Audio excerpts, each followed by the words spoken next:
اگر بھی ہے اور مگر بھی ہے. مگر دوشنبے میں جو تھا یہ ایک تو ایک طریقے کا انالیسس کرنا تھا کہ افغانستان میں کیا ہو رہا ہے. اور آپ جانتے ہیں شنگھائی کوآپریشن آرگنائزیشن SCO جو ہے یہ ٹرانس علاقائی بین الاقوامی ایک تنظیم ہے جس کا سب سے بڑا اثر افغانستان پہ اور افغانستان پہ اس تنظیم پہ پڑے گا. تو یہ دونوں میٹنگز بہت ہی اہمیت رکھتی ہیں. میں نے کہا میرے نظریے سے ایسی میٹنگ ابھی تک کوئی نہیں ہے کیونکہ حالات بدل گئے ہیں. دوسری بات جو آپ نے بھی اٹھائی ہے کہ کنیکٹیویٹی آج کل کا زمانہ جو ہے وہ ربط سازی کا ہے. کنیکٹیویٹی ہے, جیوگرافک کنیکٹیویٹی, لوگوں کی کنیکٹیویٹی, اسی پہ معائش آگے بڑھتی ہے. تو وہ بھی تاشکند میں اس پہ کافی بحث ہوئی ہے کو کیسے کنیکٹیویٹی بڑھائی جائے.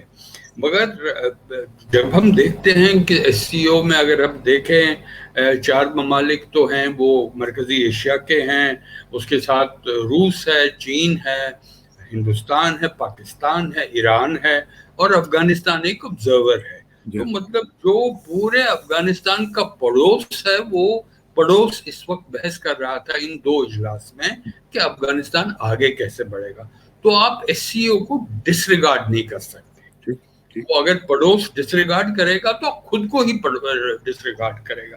یہ سب سے پہلا جو مدعا میں آپ کے سامنے کرتا ہوں. جیسے آپ نے خود ہی فرمایا امریکہ کے, جاپان کے, برطانیہ کے لوگ بھی موجود تھے. کیا کہ ڈونرز وہ ہیں, افغانستان آگے کیسے بڑھے گا, فائنانس کہاں سے آئے گا, ملک کیسے چلایا جائے گا. 2 مطلب کی ٹیک اویز ہیں میرے نظریے سے. پہلا کہ جو پڑوس نے سامنے لایا ہے کہ کسی طرح سے جنگی حل نہیں ڈھونڈا جائے گا افغانستان میں.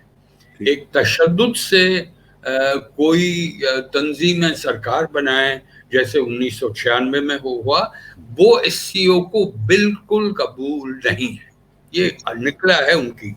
دوسرا کہ جو کوئی بھی سمجھوتا اگریمنٹ ہم ڈھونڈتے ہیں افغانستان میں, پہلے تو افغانستان کے ممالک کو کے شہریوں کو وہ قبول ہونا چاہیے, اور دوسرے ممالک جو ان کے پڑوس کے ممالک ہیں, جو ڈونرز ہیں, جو طاقتیں ہیں, بڑی طاقتیں ہیں, ان کو بھی قبول آنا چاہیے.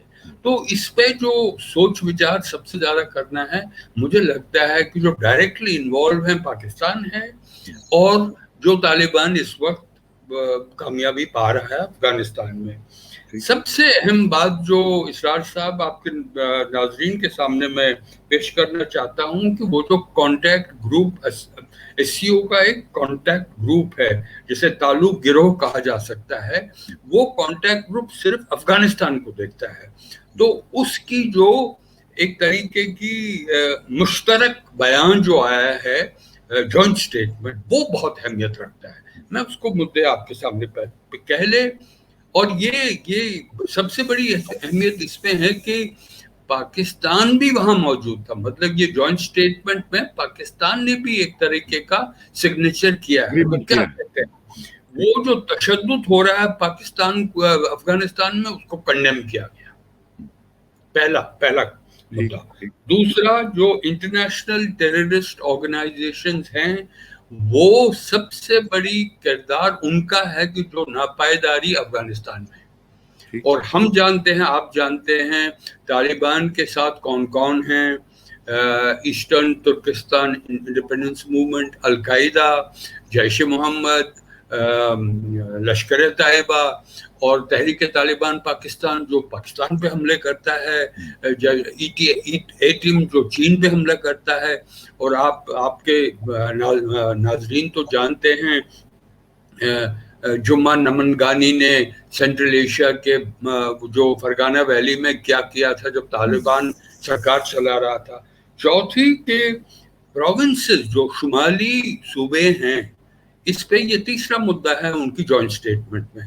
وہاں پہ جو ناپائیداری ہے وہ ایکسٹریمسٹ, سیپریٹسٹ اور ٹیررسٹ فورسز کا کام ہے. تو یہ پاکستان نے بھی قبول کیا ہے اس جوائنٹ اسٹیٹمنٹ.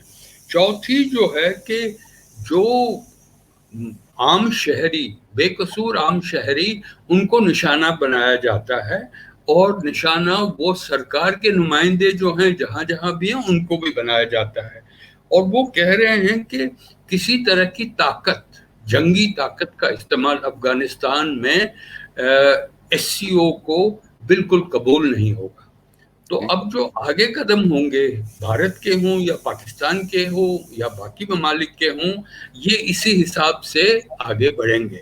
تو جیسے میں نے پہلے آپ سے ذکر کیا تھا, اگر سوچ رہے ہیں کہ پاکستان کا انفلوئنس کابل میں بڑھے گا, اس کی کچھ قیمت دینی پڑے گی. یہ 1996 نہیں ہے, کیونکہ اب آپ کو امریکہ کو ہینڈل نہیں کرنا ہے, روس کو ہینڈل کرنا ہے, چین کو ہینڈل کرنا ہے, مرکزی ایشیا کے ممالک کو ان کو ہینڈل کرنا ہے, ایران کو ہینڈل کرنا ہے, چین کو ہینڈل کرنا ہے, ہندوستان کو ہینڈل کرنا ہے. تو یہ ہے. تیسری بات یہ آپ نے بھی اٹھایا تھا, جو آپ نے سٹیٹمنٹ نہیں تھی وہ عمران صاحب کی یا اشرف غانی کی, وہ چنگاریاں تھیں, وہ ٹکراؤ تھا. تو آپ اینالسٹ ہیں, آپ کو سوچنا ہے کہ جو ہر طرفی ملٹی لیٹرلزم جسے کہتے ہیں, it's not a bilateral talk, تو اس پہ جو ہوسٹ تھے شوکت مزاجین جو ازبکستان کے صدر ہیں, انہوں نے یہ اجازت کیوں دی کہ وہاں پہ چنگاریاں ادھر ادھر چلیں, وہاں پہ ٹکراؤ ہو؟ اور وہ ٹکراؤ تھا کیا؟ اشرف غانی نے پورا الزام لگایا ہے پاکستان پہ کہ آپ نے روکا نہیں ہے جو جہادی پاکستان سے افغانستان میں ہیں, ان کو تعداد بتائی ہے 10,000. دوسرا کہ آپ نے کوئی دباؤ نہیں ڈالا ہے کہ طالبان پہ, جس پہ آپ کا رسوخ بہت زیادہ ہے, کہ کم سے کم ایک سیاسی سیٹلمنٹ میں آگے بڑھے. اور آپ جانتے ہیں, ناظرین جانتے ہیں, کل ہی تو دوحہ کی میٹنگ بھی ختم ہوئی, جہاں عبداللہ تھے اور طالبان کی طرف سے ملا اخنزادہ تھے. تو وہ بھی ایک سیاسی پولیٹیکل سیٹلمنٹ پہ کافی ایمفیسس دے رہے ہیں, اسی وقت جبکہ طالبان جنگی طریقے سے قابو پا رہا ہے. لیکن صاحب جو اشرف غنی صاحب نے فرمایا ہے, یہ آپ کیا سمجھتے ہیں, کہاں تک اس میں حقیقت ہے؟ 10,000 آدمی مطلب بھیجنا پاکستان سے افغانستان میں اور کسی کو پتہ نہ چلے, آپ خود فوج میں رہے ہوئے ہیں, آپ کو پتہ ہے کہ 10,000 فوجی جو ہیں وہ اٹ مینز اے لاٹ. اور پھر یہ ہے کہ فوجیوں کی بات نہیں کر رہے ہیں, یہ 10,000 جہادیوں کی بات. جہادی بھی ہوں, پھر بھی 10,000 لوگ ہی ہیں نا. 10,000 کی پاکستان کی فوج کبھی نہیں جائے گی وہاں پہ, ہم جانتے ہیں. میں فوج کی بات نہیں کر رہا, میں نمبر کی بات کر رہا ہوں, نمبر کی بات کر رہا ہوں. میں تو ہم اس وقت کیا کہہ رہے ہیں, ہم اس وقت ہماری بحث کیا ہے کہ کیا ایکسچینجز کیا ہوئے ہیں وہاں پہ. نہ تو ہم ایسا ہونا نہیں چاہیے تھا, ایسا ہونا نہیں چاہیے تھا, کیونکہ ڈپلومیٹک نائسٹیز کے خلاف تھا.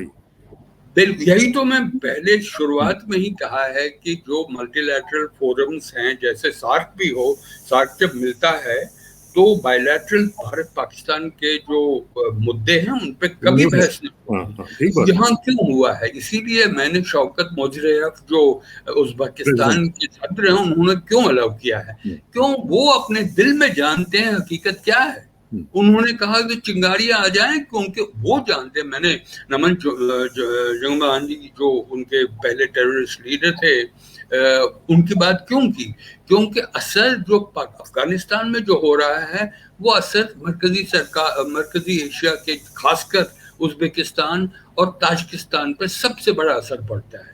کیونکہ یہ جوائنٹ اسٹیٹمنٹ میں بھی یہ کہا گیا ہے کہ شمالی علاقوں کی بات ہے.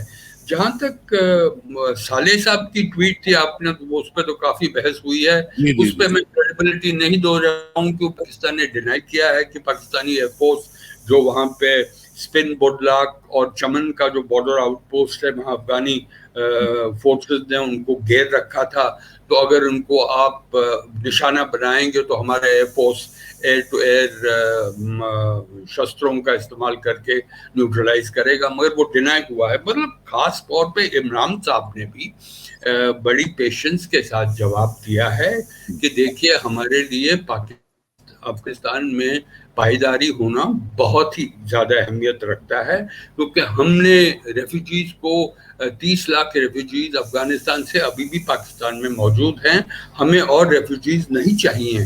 اور وہ بھی ہو سکتا ہے, وہ انہوں نے اسٹیٹمنٹ دی ہے اسی وہاں پہ.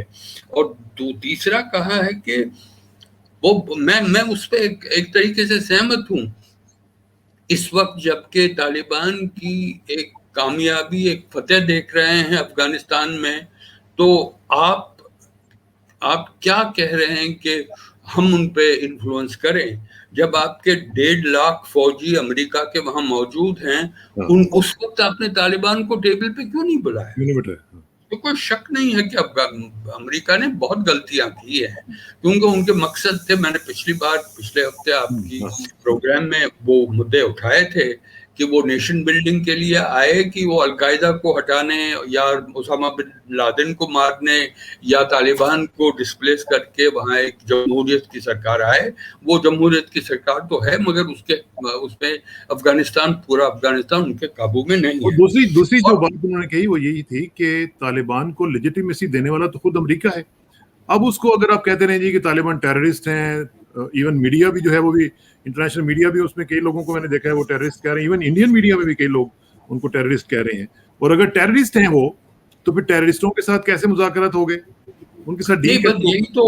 یہی تو دوشنبے کی ہمارا اس وقت سبجیکٹ تو ہے, وہ دوشنبے اور تاشکند کی میٹنگز میں ہے. یہی مدعے جو آپ اس وقت آپ کے ناظرین کے سامنے لا رہے ہیں, وہی مدعے وہاں پوری بحث ہوئی ہے. میں نے تو ایک طریقے کی سمری آپ کے ناظرین کے سامنے پیش کی ہے.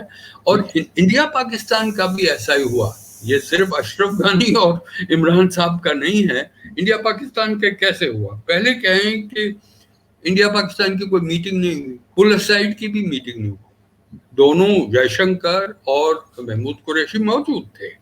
دوسرا ہم نے دیکھا تھوڑا سا دیکھا تھا پہلے, اس پہ ایک طریقے کا ڈائلیوشن ہوا ہے.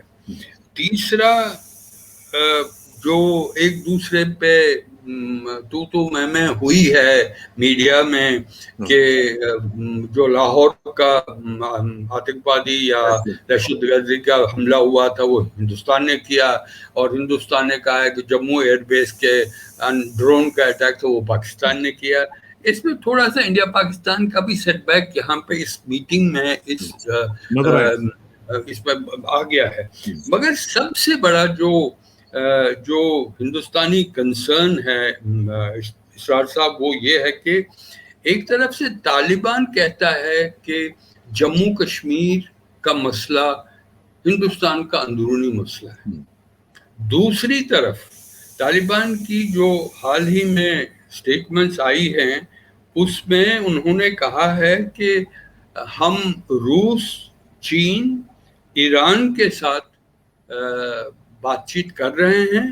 ہم ان کو یقین دلانا چاہتے ہیں کہ ان کے قومی نفادوں میں کوئی نقصان نہیں ہوگا جب طالبان کی سرکار آئے گی. میں اس پہ انڈیا کو نہیں انکلوڈ کیا, یہ بہت اہمیت ہے. نہیں, لیکن انڈیا کے بارے میں وہ اسٹیٹمنٹ پہلے دے چکے ہیں نا. نہیں, میں کہہ رہا ہوں کہ اس پہ انہوں نے کیا کہ یہ اسپیسیفک مینشن ہے, قومی نفاذ جو ایران کے ہیں, روس کے ہیں, چین ہیں, ان میں کوئی نقصان نہیں ہوگا جب ہم سرکار میں آئیں گے. تو کیا غلط ہوتا کہ وہ کہیں انڈیا کو بھی کوئی نقصان نہیں پہنچے گا, کیونکہ ہم جانتے ہیں انڈیا اور طالبان بات چیت کر رہے ہیں ایک دوسرے کے ساتھ. تو مطلب ایک جو ہے کہ ایک تو کنسرن یہ جو آپ اپنا بتا رہے ہیں وہ تو ٹھیک ہے, لیکن ایک جو کنسرن آج ہمیں پاکستان میں بھی نظر آ رہا ہے, اور وہ یہ ہے, یہ جو اب میں آپ کو اسٹیٹمنٹ دکھا رہا ہوں, یہ ہندوستان ٹائمز آف انڈیا یہ لکھ رہا ہے کہ Pakistan is on FATF grey list due to PM Modi government. اب یہ جے شنکر صاحب کا جو بیان ہے, مجھے یہ بتائیں ارماز صاحب کہ یہ اس کو پاکستان میں کیسے دیکھا جائے گا کہ ایک طرف ہم مذاکرات کی بات کرتے ہیں, ایک طرف ہم یہ کہتے ہیں کہ جناب ہمارے تعلقات ٹھیک ہونے چاہیے, اور دوسری طرف ایک ایسی سازش نظر آ رہی ہے کہ جیسے بھارت یہ چاہتا ہے کہ پاکستان جو ہے FATF میں رہے. اور اس میں میں تفصیل میں نہیں جاتا, لیکن پوری کی پوری رپورٹ میں یہ لکھا ہوا ہے کہ ہم نے یہ چاہا اور ہم نے یہ کیا, اور ہمارے پریشر کے اوپر جو ہے وہ پاکستان کو اس میں FATF میں رکھا گیا ہے. تو یہ چیزیں بھی تو کنسرن کے ہیں نا جی ہمارے لیے. بالکل, اس میں کوئی شک نہیں ہے. کیوں؟ یہ کوئی راکٹ سائنس نہیں ہے کہ پچھلے اتنے سالوں سے جب سے مودی سرکار آئی ہے پاکستان پہ دباؤ ڈالا گیا ہے سفیراتی نظریے سے.